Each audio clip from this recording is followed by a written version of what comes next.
East Bengal pride and Chakravyuh. East Bengal pride and Chakravyuh আমি খেলা সংক্রান্ত একটু আলোচনা করব। আজকে আমি ছোট ছোট কিছু অডিও দিয়েছিলাম, যেখানে আমি ইস্টবেঙ্গল যে একটা গঠনমূলক, আক্রমণাত্মক এবং ডিফেন্সিভ ফুটবল খেলছে, মানে রক্ষণ এবং আক্রমণ দুটোতে একটা সুন্দর একটা পরিকল্পনার প্রতিফলন আমরা দেখছি, সেই সংক্রান্তই আরও একটু আলোচনা করব। আমি গতকাল বলেছিলাম যে অলোক মুখার্জির একটা ইন্টারভিউ দেখে আমি খুব হতাশ হয়েছিলাম যে এনারা একসময় কোচ ছিলেন। আজকে আমি সঞ্জয় সেনেরও একটা ইন্টারভিউ শুনলাম, এবং আমাদের যে দুলালবাবু, ওনারও একটা লাইভ শুনলাম।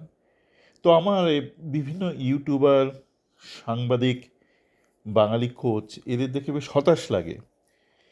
মানে এনারা সেই এখনও সেই মান্ধাতা আমলের কিছু, আমরা কলকাতা ফুটবলে কিছু শব্দ শুনতাম, জার্সির ওজন, ফিটনেস, এই কথাগুলো নিয়ে এখনও পড়ে আছে। আজকে আমি এক ইস্টবেঙ্গল সতীর্থ ফ্যানের সাথে আলোচনা করছিলাম যে এইগুলো না, মানে ফ্যানদের মুখে মানায় যে জার্সির ওজন নিতে পারছে না। কিন্তু একজন একজন কোচ, বি লাইসেন্স, এ লাইসেন্স, প্রো লাইসেন্স কোচ যখন এই ধরনের কথাবার্তাগুলো বলে, তো তখন সন্দেহ জাগে যে কী ধরনের পড়াশোনা হয়, কী ধরনের সার্টিফিকেশন প্রসেস রয়েছে আমাদের দেশে, যে খেলার ব্যাখ্যা করতে গিয়ে এমন সব শব্দ এরা ব্যবহার করছে বা এমন সমস্ত বাক্য এরা ব্যবহার করছে যেখানে কোনো শিক্ষার লেশমাত্র নেই। আমাদের দুলালবাবুকে দেখলাম বলছে যে মোহনবাগানে আক্রমণে ধার নেই। ধার নেই মানেটা কি? এই একই কথা কিন্তু আমরা গতবার শুনেছিলাম অস্কারের কাছে, অস্কারের কণ্ঠে শুনেছিলাম ইংলিশে শব্দ শার্প। উনি শার্প প্লেয়ার খুঁজছেন। তেমনই আমাদের দুলালবাবু বলছেন আক্রমণে ধার নেই। মানে আপনারা কি কোনো রেজার ব্লেডের রিভিউ করছেন? ধার নেইটা মানেটা কি? আপনাকে তো বলতে হবে যে ফুটবলের পরিপ্রেক্ষিতে ধার নেই কথাটার মানেটা কি। তো জার্সির ওজন নিতে পারছে না, এটা মাঝে মধ্যেই বলে। কেউ কোনো প্লেয়ার পারছে না খেলতে, বলে দিল এই জার্সির ওজন, বড় ক্লাবে জার্সির ওজন নিতে পারছে না। এগুলো ছোটোবেলা থেকে শুনে আসছি। আজকে 2026-এ দাঁড়িয়েও যখন শুনতে হয়, তখন বোঝা যায় যে কেন ভারতীয় ফুটবল এগোচ্ছে না। মানে যেই ছেলেটা ধরুন যে কোনোভাবেই এসছে, এর হাত ধরে বা তার হাত ধরে বা ভুল হাত ধরে বা অগোচরে চলে এসছে, ঢুকে পড়েছে আপনার অন্দরে, তার ফার্স্ট টাচটা খারাপ, তার কোনো সেন্স নেই, পজিশনিং সেন্স নেই, দৌড়ানোর সেন্স নেই, সে যখন খেলতে পারছে না, আপনি সেটাকে ব্যাখ্যা দিচ্ছেন এই বলে যে সে জার্সির ওজনটা নিতে পারছে না। আমি জানি না, মানে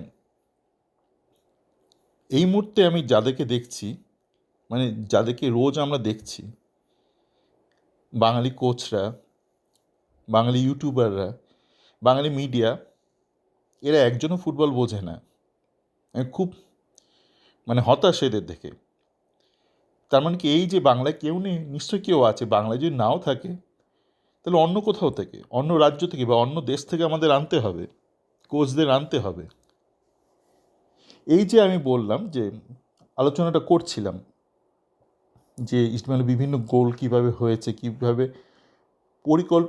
পরিকল্পনার ফলস্বরূপ এই গোলগুলো হয়েছে। মানে এগুলো কোনো টুকটাক গল্প, মানে গল্প নয়, এগুলো হচ্ছে পরিকল্পিত। আপনারা বলতেই পারেন মানে এই মুভটা কি প্র্যাকটিস করেছে? না, এই মুভটা প্র্যাকটিস করেনি, কিন্তু এটা যে গানের খেয়ালের মতন। খেয়াল, আপনারা যারা একটু সঙ্গীত জানবেন জানবেন খেয়ালের কিছু নিয়ম আছে, কিন্তু সেটাকে খেয়াল কেন বলা হয়, কেন সেটা সত্যি খেয়াল, মানে সেই মুহূর্তে দাঁড়িয়ে সেই নিয়মের স্কেলিটনের মধ্যে থেকে গায়ক তার খেয়াল মতন সেটা গাইবে, খেয়ালই, কিন্তু তার কিছু, যে খেয়ালটা সে গাইছে, ধরুন একটা মালকোষ গাইছে, তো সেখানে যেসব বেসিক রুলসগুলো আছে এবং তাল লয়, এই নিয়মগুলো মেনে সে তার আপন মনে আপন খেয়ালে গানটা গাইবে। কিন্তু ওই যে খেয়ালটা বা আপন খেয়ালটা যোগ করার পূর্বে তাকে তো রপ্ত করতে হবে, তাল লয়, সুর, স্বর প্রয়োগ, একটা সা আপনি বলবেন, সেটা কীভাবে বলবেন, বা একটা ধরুন একটা রাগ, একটা বিশেষ রাগে আপনি সা যেভাবে বলবেন, আর একটা রাগেও আপনি সা তো সেইভাবে বলবেন না। তো সেইগুলো তো রপ্ত করতে হবে, তারপর আপনি আপনার খেয়ালি মনের গাইবেন। তো ইস্টবেঙ্গল যেই ক্রিয়েটিভ মুভগুলো করেছে, মুভগুলো স্পন্টেনিয়াস, ক্রিয়েটিভ ওই মুহূর্তে দাঁড়িয়ে, কিন্তু তার যে বিল্ডিং ব্লক বা বিল্ডিং এলিমেন্টগুলো রয়েছে সেগুলো তাকে রপ্ত করতে হয়েছে, এবং তার জন্য তাকে অনুশীলন করতে হয়েছে, পর্যাপ্ত অনুশীলন করতে হয়েছে। তো এইভাবেই কিন্তু আপনাকে ডিফেন্স ব্রেক করতে হবে। এই যে শার্পনেস আপনি খুঁজছেন, আপনি যখন বলছেন আপনার একটা শার্প প্লেয়ার লাগবে, মানে আপনি প্রসেসটা জানেন না কীভাবে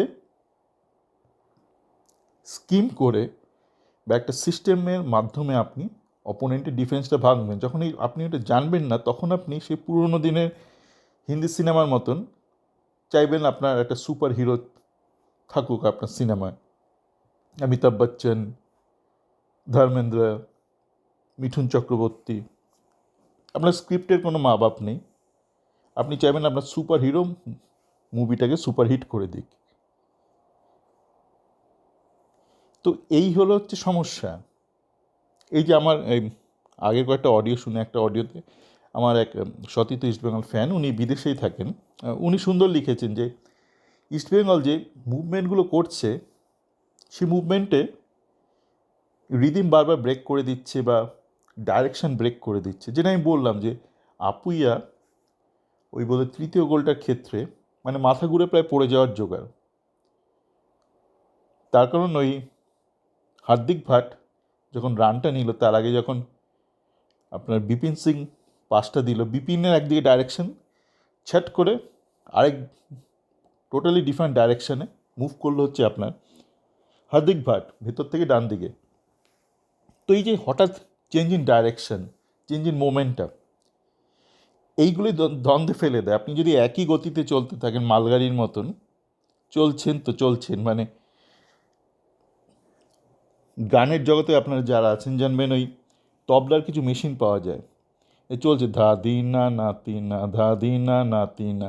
ওগুলো অনুশীলনের জন্য ঠিক আছে, অনুশীলন করার জন্য বাড়িতে বসে রেয়াজ করবেন, ঠিক আছে, ওটা অন করে দিলেন, ওটা স্পিডও হেরফের করা যায়, কিন্তু এটা একটা রিদিমে ওটা বাজতে থাকবে, একই ওয়েটে বাজতে থাকবে, ধা দি না না তি না, যদি দাদরা দেন ধা দি না না তি না, ধা দি না না তি না।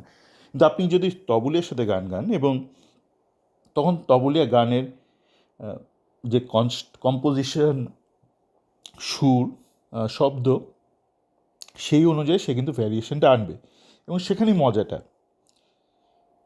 তো আপনাকে যখন খেলতে হবে, ধরুন আপনি উইঙ্গে খেলছেন, আমি বলেছিলাম উইঙ্গারে বিভিন্ন ডাইরেকশনে যেতে হবে, এবার আপনি যাবেন সেখানেও কিন্তু আপনার ডিফারেন্ট মোমেন্টামে করতে হবে, না তো আপনি প্রেডিক্টেবল হয়ে যাবেন, আর আমি শুরুতে বলেছিলাম প্রাইড অ্যান্ড চক্রব্যূহ। প্রাইড মানে এখানে ওই গর্বের কথা বলছি না, এখানে হচ্ছে লায়ন প্রাইড। আপনারা অনেকে শুনে থাকবেন যে একটা গ্রুপ অফ লায়ন্স। তা আপনারা নিশ্চয়ই দেখেছেন, আমি এই জন্য বললাম যে এগুলো আপনারা দেখেন, কিন্তু হয়তো এখান থেকে এর রেলিভেন্সটা আপনারা অনেকে হয়তো খেয়াল করেন না। যে সিংহ যখন শিকার করে, একটা হরিণকে শিকার করছে, একটা সিংহ কিন্তু একটা হরিণকে শিকার করতে পারবে না, কেননা হরিণ কিন্তু অনেক স্পিডি, মানে একটা সিংহের থেকে অনেক বেশি জোরে দৌড়াতে পারে। তো একটা সিংহ যদি একটা হরিণের পেছনে দৌড় লাগায়, তার পক্ষে হরিণটাকে ধরা খুব কঠিন, যদি সে খুব ফিট হয়। সেই জন্য কী করে, একটা গ্রুপ অফ লায়ন্স, মানে প্রাইড অফ লায়ন্স বলে, তারা টার্গেট ফিক্স করে। একটা হরিণের একটা গ্রুপ রয়েছে, তার মধ্যে কে দুর্বলতম বা কে অসুস্থ তাকে টার্গেট করে, এবং তারপর তারা বিভিন্ন ডাইরেকশন থেকে তাকে অ্যাটাক করে। তো ইস্টবেঙ্গল কিন্তু সেইভাবেই আক্রমণগুলো করছিল, সেইভাবে ডিফেন্সগুলো করছিল। একসাথে প্রাইড অফ ইস্টবেঙ্গল গিয়ে অ্যাটাক করছিল, প্রাইড অফ ইস্টবেঙ্গল ব্লক করছিল বা ডিফেন্ডিংটা করছিল। আমি চক্রব্যূহটা কেন বললাম, আপনারা সবাই ছোটোবেলা থেকে এই অভিমন্যুর চক্রব্যূহে গল্পটা শুনে এসছেন, চক্রব্যূহে গিয়ে ফেঁসে যায়। তো অভিমন্যু চক্রব্যূহে গিয়ে চক্রব্যূহে ঢুকে কেন ফাঁসলো? সে কি আনফিট ছিল, তার বয়স বেশি হয়ে গেছিল, নাকি কম ছিল বলে? এখানে বয়সজনিত কারণ নয়, এখানে কোনো ফিটনেসেরও ব্যাপার নয়। অভিমন্যু ঢোকার টেকনিকটা জানতো, বেরোনোর টেকনিকটা জানতো না। তো এখানে পুরোটাই হলো টেকনিক, এখানে কোনো স্পিডের ব্যাপার নেই। মানে অভিমন্যু এমন নয় যে জোরে দৌড়লে বেরিয়ে আসতে পারতো, এখানে স্পিডের ব্যাপার নেই, ফিটনেসেরও ব্যাপার নেই। মানে এমন নয় যে অভিমন্যু রাত্রিবেলা ঘুমায়নি, এমন নয় যে 2-3 দিন ঘুমায়নি, মেন্টাল ফিটনেস নেই, বা সে শিলংয়ে গেছিল অভিমন্যু ক্লান্ত দেহে তাই বেরোতে পারেনি। এখানে ফিটনেস এগুলো ব্যাপারই নেই, এখানে হচ্ছে আপনি জিনিসটা জানেন কি জানেন না। আপনি ধরুন একটা অঙ্ক আপনি জানেনই না, তা আপনি যতই ঘুমান, যতই ফিট থাকুন, যতই আপনি দামি পেন নিন, আপনি অঙ্কটা করতে পারবেন না, কারণ আপনি অঙ্কের আন্ডারলাইন প্রিন্সিপালসগুলোই জানেন না। তো আমরা যখন আলোচনাগুলো করি এই খেলা নিয়ে, আমার তো ফুটবল পেশা নয়, কিন্তু যাদের এটা পেশা, সাংবাদিক, স্পোর্টস সাংবাদিক, বা যারা কোচ, যারা বলেন তারা কাজ পাচ্ছেন না, আপনার কাজটা পাবেন কী করে? আপনি কাজটা তো জানেনই না। সার্টিফিকেট নিয়ে বসে আছেন, প্রো লাইসেন্স, এই লাইসেন্স, বি লাইসেন্স, আপনার কথাবার্তা শুনে মনে হয় না আপনার মধ্যে কোনো নলেজ আছে। আর কথায় কথায় না ট্যালেন্ট কথাটা আপনারা খুব শুনবেন, ট্যালেন্ট, এর খুব ট্যালেন্ট আছে, এর খুব ট্যালেন্ট নেই। আপনারা শুনেছেন, মানে আমি তো পেশায় ইঞ্জিনিয়ার, আপনারা অনেকেই হয়তো পেশায় ডাক্তার, ইঞ্জিনিয়ার অনেকেই আছেন, শুনেছেন এই খুব ট্যালেন্টেড ইঞ্জিনিয়ার, এই খুব ট্যালেন্টেড ডাক্তার। ট্যালেন্ট হলো যখন আপনার কাছে কোনো এডুকেশন সিস্টেম নেই, কেউ সেখান থেকে এটা বেরিয়ে উঠে আসবে নিজে নিজেই, সেলফ এডুকেটেড পারসন। তা এত তো সমাজে, দেশে, দেশের বাইরে, বিদেশে এত ইঞ্জিনিয়ার রয়েছে, এত ডাক্তার রয়েছে, তো তখন তো ট্যালেন্টের কথা আসে না। তার কারণ এই জন্য আসে না যে সেখানে একটা এডুকেশন সিস্টেম রয়েছে। আমরা ফুটবলে তো কোনো এডুকেশন সিস্টেমই নেই, আর থাকবে কী করে? যারা ব্যাখ্যা করছে, যারা ফুটবলারদের বিশ্লেষণ করছে, রেটিং করছে 1, 2, 3, 4, 10 অবধি, তা নিজেরাই তো জানে না। প্লেয়ার না খেলতে পারলে বলছে সে আনফিট, বা সে বলছে যে সে জার্সির ওজন নিতে পারছে না, বা এত দর্শকের সামনে খেলবে কী করে। একবারও সে বলছে না যে সে টেকনিক্যালি কোথায় ভুল করছে। আর একটা বিষয়, আমি সঞ্জয় সেনের ওই ইন্টারভিউটাই শুনলাম, আজকেই শুনলাম, আমি বুঝতে পারছি না উনি মানে দোদ্দুল্যমান। কখনো বলছেন রাহুল বেকে ডিফেন্ড করতে পারছে না, ও ডিফেন্ড করতে পারছে না। আপনি ইন্ডিভিজুয়াল লেভেলে বিশ্লেষণ করছেন নাকি সিস্টেমিক লেভেলে বিশ্লেষণ করছেন? এখানে কিন্তু 1:1 কোনো ডুয়েল হচ্ছে না, মানে এই বন্দুক নিয়ে আগে ডুয়েল হতো না এরকম, একে তাক করছে, ওকে তাক করছে, বা এটা বক্সিং ম্যাচ নয়, 1:1 ম্যাচ নয়, এটা একটা টিম ইভেন্ট, 11 বনাম 11। তো আপনাকে যখন অ্যাটাক করতে হচ্ছে, 11 জন মিলে অ্যাটাক করতে হচ্ছে, ডিফেন্ডও করতে হচ্ছে, 11 জন মিলে ডিফেন্ড করতে হচ্ছে। তো আপনি ইন্ডিভিজুয়াল ঠিকঠাক ডাজেন্ট ম্যাটার, আপনার সিস্টেমটা কাজ করছে কি না, অ্যাজ এ গ্রুপ আপনি ফাংশন করছেন কি না। তো সেইগুলো আমি কথাবার্তা শুনতে পাচ্ছি না। মাঝে মধ্যে উনি বলছেন যে এই টিমটাই সেইটাই ফিট ফিট এসব বলছে, তারপর আবার ইন্ডিভিজুয়াল লেভেলে চলে যাচ্ছে।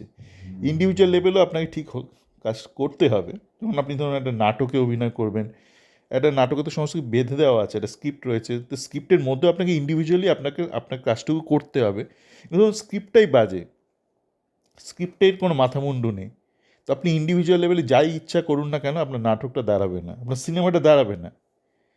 আপনি পৃথিবীর সমস্ত শ্রেষ্ঠ অ্যাক্টরকে এক জায়গায় নিয়ে আসুন, অমিতাভ বচ্চন থেকে শুরু করে, শাহরুখ খান থেকে শুরু করে, উত্তম কুমার, সৌমিত্র, সবাইকে আপনি নামিয়ে দিন, আপনার স্ক্রিপ্টটা বাজে, আপনার ডাইরেকশন বাজে, আপনার সিনেমাটাই দাঁড়াবে না। তো এইগুলো কিন্তু মাথায় রাখা দরকার। এবং আমি এই জন্য যে বিভিন্ন ক্ষেত্র নিয়ে আলোচনা করি, গান থেকে শুরু করে, সিনেমা থেকে শুরু করে, ফুটবল, কেননা এগুলো সমস্ত প্যারালাল। আপনি যদি সিনেমার ক্ষেত্রটা বোঝেন, গানের ক্ষেত্রটা বোঝেন, আপনি ফুটবলের ক্ষেত্রটা বুঝবেন। আপনি যদি একটা না বোঝেন, আপনি কোনো ক্ষেত্রেই সেটা বুঝবেন না। চলো, ভালো থাকবেন।